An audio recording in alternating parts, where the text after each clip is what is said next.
문재인 대통령의 이른바 검수완박 법안들을 공포함에 따라 오는 9월부터 검찰청법과 형사소송법 개정안이 시행됩니다. 하지만 입법 절차가 모두 마무리됐음에도 정치권에서 후폭풍은 계속되고 있습니다.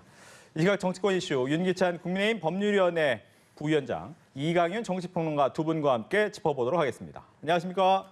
어서 오십시오. 문재인 대통령 국무회의 일정을 조정할 때부터 거부권은 행사하지 않을 것이다 라는 예상은 했었습니다. 반전은 없었는데 끝에 이제 이 검찰개혁은 역사적 소명이다. 촛불 정부의 사명이자 국민의 염원이다라는 코멘트도 했습니다. 여기에 대한 얘기 좀 듣겠습니다. 그래서 명분은 그렇게 말씀을 주셨지만 초창기 1차 검경 수사권 조정 당시에 그렇게 말씀하신 부분은 저도 공감을 했어요. 근데 지금은 사실 공감할 국민이 얼마나 있을까라는 생각이 들고, 일단 이 법안을 추진한 그 시기가 만약에 정권을 현 민주당이 빼앗기지 않았다 그러면 이 법안을 추진했을까라는 의구심이 하나 있는 것이고, 첫 민주당 지도부가 이 법안을 추진하겠다고 한 것이 3월 20일이에요. 그로부터 지금 얼마 지났나요? 약 한 달 조금 더 지났거든요. 그 사이에 법안의 내용에 대해서 그 해당 법안을 만든 국회의원들이 인식했을까라는 의문이 들 정도로 수정에 재수정에 원안에 뒤죽박죽이란 말이죠. 이런 법안을 서둘러서 이렇게 다음 대통령의 법률안 거부권을 의식해서까지 한 이유가 도대체 뭐냐? 국민들은 아무도 납득하지 않죠. 따라서 대통령만큼은 이 부분을, 특히 법조인이시기 때문에 15일 정도의 법률안 이송 이후에 검토 기간을 다 채우실 걸로 저는 생각을 했어요. 그런데 덜컥 저렇게 국무회의 시간조차 변경하면서 했고, 더군다나 거기 국무총리마저 대통령의 국정행위에는 문서로 하게 돼 있고, 그 문서에는 국무총리가 연서하게 돼 있단 말이죠. 네. 부서라고 하는데 이 부분을 헌법적인 본인의 의무도 충실히 하지 않았지 않느냐. 그래서 어쨌든 국회의장, 그다음에 국무총리, 대통령 그 누구도 이 위헌성 시비에 대한 국민의 의혹을 그 의혹에 대해 숙고한 절차를 거치지 않았다.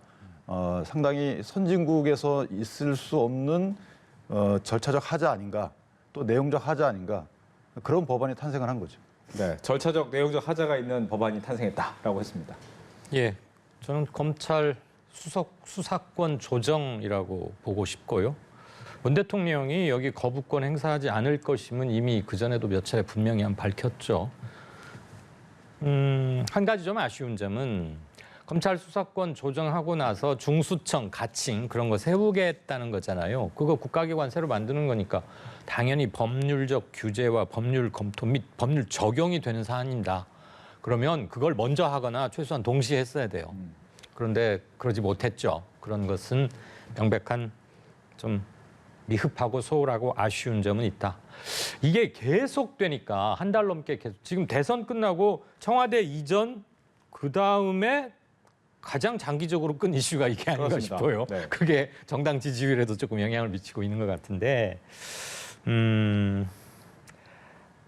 어차피 수사권과 기소권을 분리한다는 대원칙은 일단 방향을 잡았습니다. 새 정부에서 이것을 법률적으로 다시 뒤집기는 의석 구조상 힘든 것이고, 왜 이렇게 서두느냐, 그런 말이 있을 수 있는 점은 아까 제가 조금 전에 중수청을 예로 들면서 말씀을 드렸고요. 일단 이렇게 주사위는 던져졌고 강은 일단 건넜습니다. 그러면은 최소한 공수처의 전례에서 보듯이 미비하거나 뭔가 잘 돌아가지 않는 점, 이런 것들을 최소화하는 데 애를 써야 할 것이고, 새 정부에서는 아마 대통령령 개정이나 법무장관의 직무 규정 자체 이런 것들을 변화를 통해서 이 법안을 최소한 좀 약화시키려고 할 것 같은데요. 좀 대국적으로 볼 필요가 있겠다는 생각은 듭니다. 예. 그런데 제가 거듭 말씀드리지만 이게 사실은 정파적인 다툼의 대상은 아닌 거거든요. 이건 정치권 내지 공무원, 힘 있는 사람과 국민의 다툼으로 이미 이제 어떤 관점이 바뀌었어요.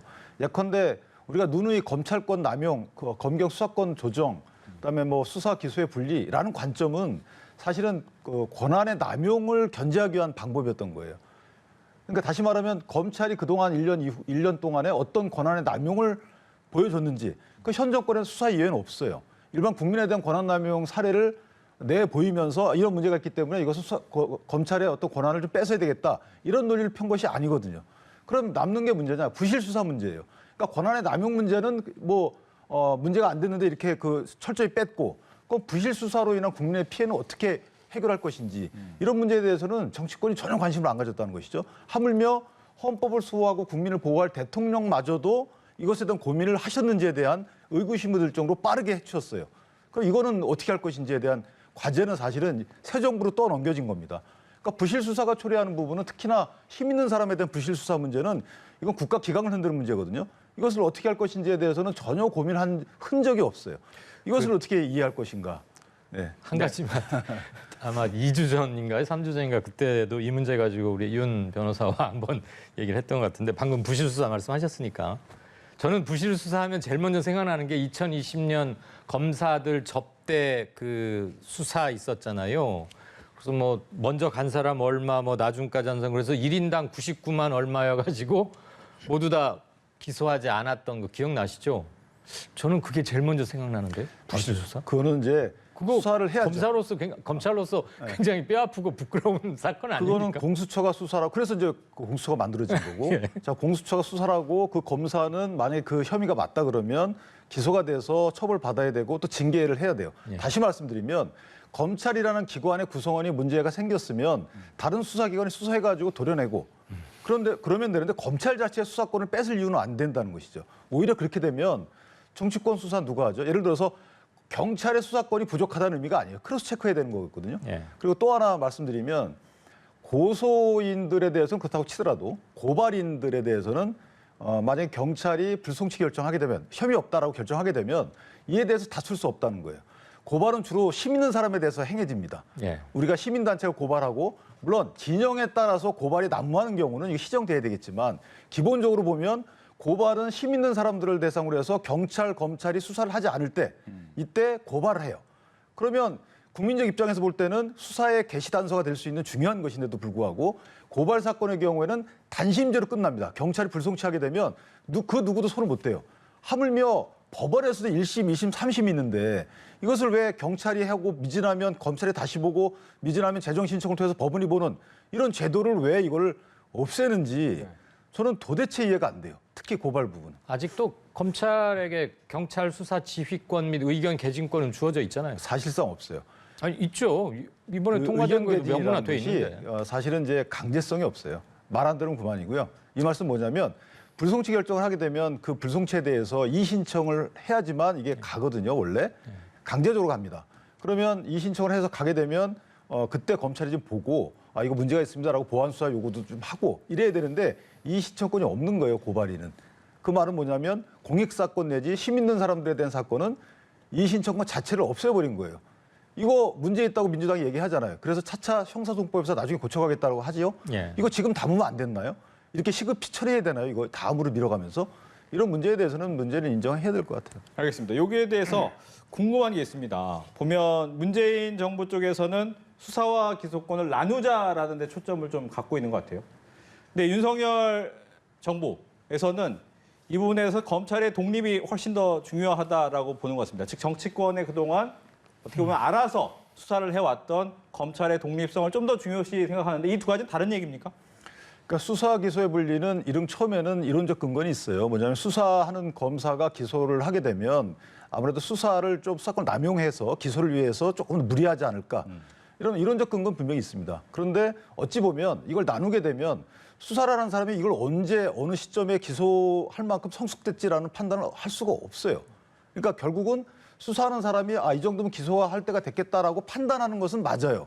그런데 이것을 역할을 나눴다고 해가지고 그게 달라지느냐? 저는 그거 효용성의 문제가 하나 있는 것이고 또 하나는 경험적으로 이미 수사와 기소를 사실상 나눴잖아요. 6대 범죄 이외에는 경찰만 수사해가지고 넘기면 그 기소 여부를 검사가 판단하게끔 해봤어요. 그랬더니 이게 너무 사건이 많아지고 좀 부실화됐단 말이죠. 그럼 부실화됐을 때 이익 보는 사람은 범죄자예요. 피해 보는 사람은 피해자예요. 그러니까 아까도 말씀드렸지만 관점이 범죄자의 인권을 더 보호할지 아니면 피해자의 피해 회복을 더 위해서 노력해야 할지 이건 이제 약간의 철학적인 문제가 있어요. 그래서 과거처럼 범죄자 인권을 보호해야 되는 문제가 더 강하게 부과될 때는 처음에 문재인 정부 초기에 검경 수사권 조정 문제는 그런 철학에 기초했던 부분이라서 국민적 공감대를 얻었죠. 근데 지금 그래서 성과가 있었잖아요. 그 이후에 검찰이 어떤 권한 남용을 했는지에 대해서 실증적 결과가 안 나온 상태에서 이제는 왜 그 좀 더 범죄자 인권을 더 그것도 힘 있는 사람들의 인권을 더 보호하기 위해서 그쪽으로 검찰의 수사권을 뺐느냐 이런 문제가 있는 거예요. 따라서 기소와 수사 분리라는 논거만 갖고는 설명할 수 없는 것이 하나 있는 것이고요. 오히려 검찰과 경찰이 서로 보완하고 견제할 수 있는 관계 또는 공수처도 마찬가지로 우선권을 갖는 게 아니고 서로 간에 견제와 균형을 갖는 이런 부분으로 사법 시스템을 바꿔나가는 것이 옳다는 것이 이제 윤석열 당선인의 생각인 것 같아요. 알겠습니다. 왜 자꾸 이 법이 통과되고 나면 수사 자체 역량이나 이런 게 현저히 약화될 거라고 다들 입을 모아서 걱정하시는지 모르겠는데 혹시 무슨 약속들을 하셨어요? 그렇게 말씀하시죠. 이게 수사권과 기소권을 함께 갖고 있던 검찰의 권한과 기능과 인력을 쪼개는 겁니다. 수사할 수 있는 기능 중수청을 만들잖아요. 그럼 중수청으로 갈 검사와 현재 검찰청에 소속되는 수사관들 함께 가지요.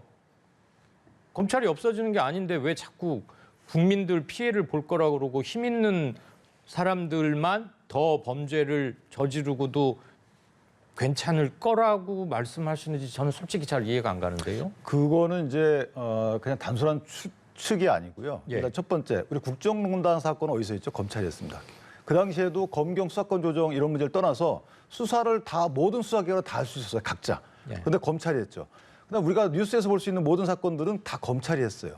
경찰이 못한다는 의미가 아니고 어쨌든 현실적으로 그런 수사권을 검찰이 갖고 있는 수사권을 뺐는데 이것도 티나게 6대 범죄에 남겨놨는데 그 6대 범죄 중에 선거 범죄, 그다음에 뭐 대형 참사, 이 대형 참사 부분은 상당히 좀 아쉬운 부분이 있어요. 그다음에 무슨 방위사업 범죄, 힘든 사람들의 범죄만 공무원 범죄. 왜 이걸 빼냐 이거죠. 그다음에 부패 범죄와 경제 범죄 놔뒀지만 사실은 다 연동되는 거잖아요. 그러니까 유독 정치인들이 관련된 선거 범죄, 그리고 공무원들 범죄, 방위사업 관련 범죄 이런 것들을 왜 빼냐죠. 이런 뭐 객관적 데이터가 없어요. 이걸 왜 뺐냐. 이런 부분에 대한 오히려 반대편에서 이건 이래서 뺐습니다라고 논걸 제시하고 입법 활동을 해야 되는데 그런 게 전혀 없었다는 거죠. 이런 거 하나 문제고 또 하나는 아까 말씀드린 고발 사건에 대한 그 우려예요. 그런 문제 하나. 또 하나는 공수처를 받지만 중수청이 세워지게 되면 사실은 그게 세워질지 안 세워질지도 모르겠지만 세워지고 나면 안착 기간이 상당히 오래 걸립니다. 그 기간 동안에 사실 이 암수 범죄는 어떻게 할 것인지 거꾸로 제가 이런 말씀 드렸어요. 오히려 이건 제 역설적으로 오히려 그렇게 정말 기소청과 수사를 분리하고 싶으면 검찰청은 냅두고 수사하게 냅두고 그다음에 공소처를 만들어라. 이것이 오히려 수사에 대한 공백을 막는 길인데 거꾸로 했잖아요. 그럼으로 인해서 현재 진행되고 있는 수사에 지장받는 건 사실이거든요. 이런 부분들에 대해서 이거를 의도적 간과라고 저는 생각하고 싶은데 여기에 대한 지금 입법하신 분들의 설명이 매우 미진하다. 저 그렇게 생각합니다. 알겠습니다. 민주당이 네. 이것을 왜 해야 하는지 촉박한 감은 있습니다. 그리고 정말 잘못했던 것은 민형배 의원이었던가요? 그 기획 탈당시켜가지고 이렇게 꼼수 그런 건 정말 잘못된 거예요. 의회주의 정신을 정면으로 스스로 짓밟은 것이긴 한데 그러면서까지도 왜 했는지를 설명할 기회나 시간이 없었던 건 사실입니다. 그래서 굉장히 오해를 많이 받고 있고 그러다 보니까 뭔가에 화급하게 쫓긴다. 그래서 저는 이번 이른바 검수완박법 저는 그 표현에 절대 동의하지 않습니다만 그 처리 과정에서 가장 잘못된 것은 이것은 문재인과 이재명이 정치 보복성 수사를 당할지 모르니 미리 이렇게 해야 한다라는 프레임이 광범위하게 유포된 것. 그리고 그것에 대해서 명확히 해명하거나 그 논리가 어떤 점에서 잘못되었는지를 설명하지 못한 것이 민주당의 최대의 잘못이라고 생각을 합니다. 알겠습니다. 관련돼서 딱 한 가지만 더 하겠습니다. 어떤 거냐면 오늘 김부겸 국무총리가 어제 이제 출입 기자단을 통해서 했던 얘기 중에 검찰이 세진 것은 문재인 정부가 들어오고 나서부터라는 이야기를 했어요. 이 부분에 대해서 동의를 하시는지가 먼저 궁금합니다. 글쎄요, 저는 어떤 그 근거로 그런 말씀하셨는지 모르겠는데 검찰이 세졌다는 의미를 검찰이 사회적 이몽을 끄는 사건들을 많이 수사했다는 의미인지 그러면 뭐 동의가 돼요. 그렇다면 그 상대적 중립성을 갖고 수사했다고 볼 수밖에 없는 게 국정농단 사건 때 또 보수 진영에서 엄청나게 뭐라 그랬잖아요. 그 뒤로 또 진보 진영에 힘 있는 분들에 대한 수사를 또 하니까 또 진보 진영에서 엄청나게 뭐라 그랬잖아요. 그러니까 어떻게 보면 정치적 중립성을 지켜가면서 했다라고 볼 수 있는 여지가 있는데 어쨌든 사회적 이목을 끄는 사건들을 했다. 그런데 그것이 힘 있는 사람들 사건을 주로 했어요. 그럼 정치권에서 관심 있는 것은 힘 있는 사람들의 사건에 대한 수사의 당부당만 따지지 그 이후에 검찰이 뭐 했는지는 안 따지고 있어요. 검찰이 어떤 사건들을 예를 들면 뭐 이은혜 씨에 대한 계곡살인 사건을 밝혔다 이 정도 이목 끄는 사건이지 데이터를 갖고 어떤 사건들을 어떻게 해서 국민한테 어떤 피해를 줬다, 국민한테 어떤 도움을 줬다 이렇게 말씀하시는 분은 제가 한 번도 못 봤어요. 국무총리마저 그러잖아요. 국무총리마저. 참 문제 아니겠습니까? 사실. 알겠습니다. 얘기 듣겠습니다. 예. 정권 초반에 이른바 적폐청산이라고 크게 카테고리가 지워진 사건들이 검찰에 많이 배당이 됐고 한꺼번에 추진됐던 건 맞죠. 박근혜, 이명박 등등등이었고 바로 그 직전까지는 뭘 했냐면 국정원 댓글 사건 등등등으로 해서 특검이 쭉 이어왔고 그때 윤석열 검사가 굉장히 활약을 했던 건 아직도 기억에 선연합니다. 그러니까 당연히 그런 생각을 가질 수 있었고 정권 초반에 특수부 검사를 일부 증원하고 조직도 키워왔던 건 사실입니다. 네, 그 알겠습니다.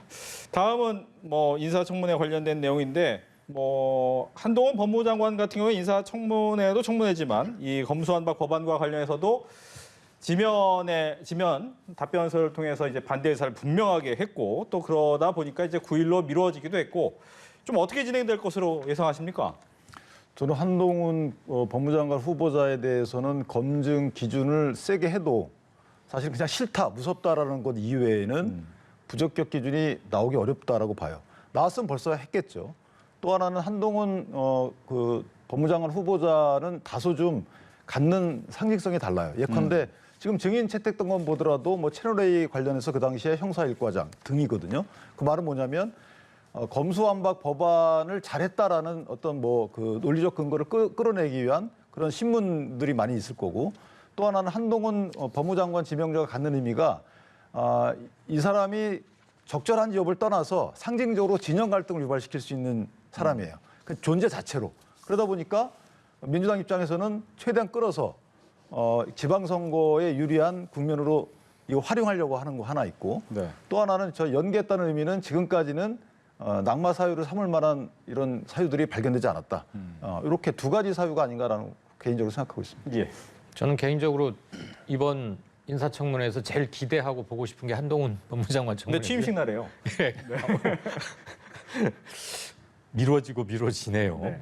지금 시간이 우선 이분 캐릭터가 뭐 발언 이런 거를 서슴치 않고 하는 편인 것 같아요. 지난번 채널A 때도 그랬고 유시민 노무현재단 전 이사장이 계좌 들여다봤다 했을 때도 아주 뭐 기탄 없이 정치인처럼 이렇게 대거리란 표현은 수정합니다. 전혀 네. 기탄 없이 이렇게 하시는 걸 봤는데 그리고 지금 국면에서는 윤석열 정부의 첫 법무장관으로 내정된 데다가 윤석열과 한동훈이라는 그 이름만으로도 갖고 있는 상징성 때문에 이 국면에서 자신이 뭔가 적극 발언해야 할 의무가 있다고 생각하는 것 같아요. 그리고 뭐 차라리 말 안 하는 것보다는 저는 이렇게 하는 게 차라리 좋다고 봅니다.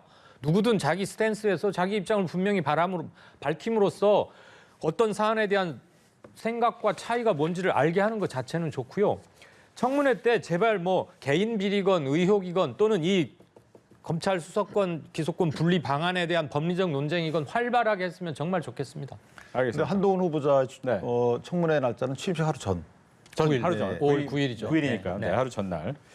아무튼 그렇게 옮겨졌다는 거 얘기를 드리겠고 그다음에 이제 정호영 후보자 같은 경우에는 굉장히 논란이 많았어요. 예. 근데 김인철 후보자 같은 경우에 자진 사퇴 카드를 꺼냈는데 정호영 후보자는 뭐 도덕적으로는 좀 송구한 마음이 있지만 도덕적으로는 깨끗하다. 송구한 마음은 이제 도덕적으로 깨끗하다라고 떳떳하다라고 얘기를 했습니다. 어떻게 진행이 돼야 될까요?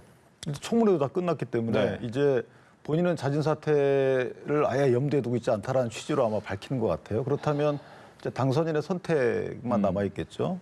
임명할지 여부.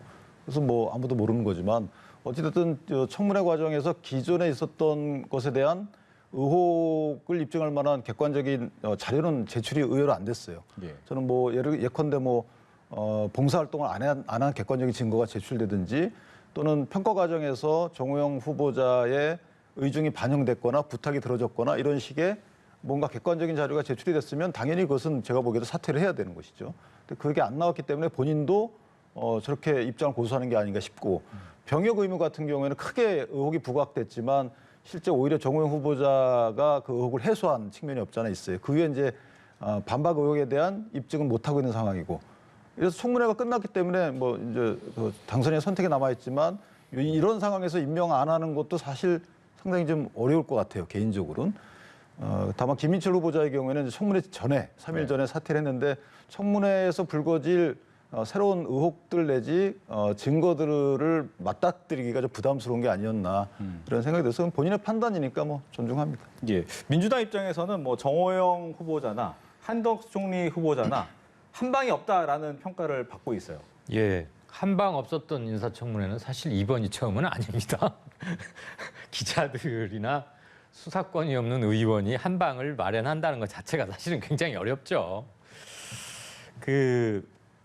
정호영 보건복지부 장관 후보자가 이런 말을 하시더군요. 청문회 때. 뭐 드러난 거 있습니까? 저에 대해서 많이 언론들이나 그동안 막 해왔는데 드러난 거 없지 않습니까? 예, 드러난 거 없었습니다. 아까 한 방 없었으니까. 근데 저는 그게 과연 인사청문회에 여러 의혹을 받고 있는데 국민 앞에 저렇게 당당하게 드릴 수 있는 말씀인가 좀 싶었고요. 그냥 이 점 하나만 봐요. 경북대 의학전문원이 딱 4년간 뽑았어요. 학사 편입으로 의대생을. 20몇 명씩 4년간. 올해도 한 거 아닙니다. 그때 공교롭게 이분이 경북대 병원 부원장과 원장을 하고 있었고 자신의 아들과 딸이 2명이 다 들어갔어요. 학사 편입으로. 차고 넘칠 만큼 자격이 충분했다고 믿고 싶습니다. 그분의 자제들이. 그럼에도 딱 4년간만 있었던 학사 편입에 당신의 2 자녀가 쪼로록 함께 들어갔다는 것만으로도 국민은 갸우뚱하고 충분하고요. 이런 거 부끄럽게 생각하셔야 합니다. 부끄럽게. 알겠습니다. 그냥 뭐 잘못한 거 없다 이러면 제가 안 한 되고. 가지만 말씀드리면 아직 안 국민적 끝났는데. 시각은 듣고 드리겠습니다. 네. 네. 도대체 이분이 내 명예가 그동안 많이 실추됐기 때문에 나는 청문회는 하는 것은 물론이고 당선인이 자신의 임용을 어떻게 결정하는지 최종적으로 가봐야겠다는 쇠고집이신 건지 아니면 당선인께서 이분을 정말로 아끼고 적임자로 생각하셔서 40년 지키고 뭐고 다 내쳐두고 이분만큼 보건복지 행정을 잘할 사람이 없다고 생각해서 그러시는지 모르겠는데 국민의당으로서는 참 답답할 것 같습니다. 이분이 이렇게까지 3주, 한 달 넘게 국민적 관심이 대상이 되어야 하고 윤석열 정부에 어쨌거나 부담이 되고 있는데도 전혀 정리가 이루어지지 않고 있는 거에 대해서 저도 좀 이해가 안 갑니다. 예. 뭐 그런 관점 저도 존중을 하고요. 다만 이제 그 청문위원들 각 상임위별로 청문위원들이 꼭 해야 될 것이 과거 34명의 문재인 정부에서 그 청문 경과 보고서 채택 없이 장관이 임명됐단 말이에요. 그 당시에 속기록을 좀 봤으면 좋겠어요. 내가 어떤 말, 우리가 어떤 말 했는지 최소한 국민적 시각과 언론의 시각은 그건 차치하고 저희가 뭐 그거 어떻게 할 수가 없는 거고 청문위원들의 발언이나 뭐 10대 체크리스트, 7대 뭐 부적격 기준 이런 걸 떠나서 어떤 말들을 했는지 과거에 청문회 속기록 정도 보고 나와서 했으면 좋겠다. 그렇게 생각합니다. 알겠습니다. 지방선거 관련해서 이야기할 텐데 송영길 서울시장 후보가 0.73%포인트짜리가 권력 전행하지 않도록 서울의 승리를 가져오겠다. 이거는 얼마 전 노영민 전 실장도 유사한 얘기를 한 적이 있어요. 예. 이 부분이 좀 논란이 될 것 같긴 해요. 어떻게 들으셨습니까? 뭐 출사 불퇴전의 의지를 강조한 것으로 생각하고 싶습니다. 네. 정치인의 선거를 눈앞에 둔 정치인의 전형적인 레토릭이기 때문에 현 정부의 출범과 현 정부의 역사적 성격 그리고 표심에 담긴 정치적 의미를 강조하다 보니까 그렇게 했는데 저는 뭐 그렇고 견제를 하겠다는 의지는 좋은데요. 차제에 별로 시간이 남지 않은 것 같으니까 송영길 의원하고 뭐 소통도 좀 하고 그러는데 이재명 전 대선 후보가 어디 뭐 쉬워 보이는 곳에 출마하는 것보다는 차라리 민주당 입장에서 제가 말씀 한번 드려보는 거예요. 송영길, 김동연, 그러니까 서울시장 선거, 경기지사 선거의 공동 선대위원장 같은 걸 맡아가지고 직접 뛰지 말고. 네. 어차피 이번이 지금 윤석열과 이재명의 실질적인 연장전 제2라운드라고들 많이 국민들이 인식하고 계시잖아요. 그럼 지금 송 의원이 계속 송 전 시장 후보가 계속 강조하는 게 0.73%를 확대 해석하지 말라 지금 대선의 의미를 계속 강조하는 거니까 그럼 차라리 국민들께 한번 여쭤보는 것도 어떻게 했느냐. 저는 그 점에서 송영길 의원의 발언을 접수했습니다. 예. 0.73%가 의미하는 거는 이재명 지사의 중요성을 역설한 거라고 봐요. 뭐 그건 이해하겠는데 저것은 사실 민주주의를 부정하는 거죠. 한 표 차이라도 더 많은 표가 이기는 게임이 민주주의 아니겠어요? 그러면 우리 전체 대표로 인정하는 것이 민주주의의 약속인데 그것을 부정하는 의미로 좀 적절치 않은 것이고 그렇게 따지면 지난 문재인 대통령께서도 사실을 나머지 뭐 홍준표, 안철수, 유승민 후보 합치면 더 적게 얻었어요. 뭐 그렇게 따지면 있을 수 없는 일 아니겠어요? 그러니까 저런 것도 아전인수격으로 하니까 저는 그냥 선회에서 0.73%로 진 것이 이재명 후보기 때문에 그 중요성이 상당히 크다. 이 정도로 뭐 이해하겠습니다. 알겠습니다. 이렇게 해서 두 분과 함께 정치권 이슈 이야기해봤습니다. 오늘 얘기 잘 들었습니다. 고맙습니다.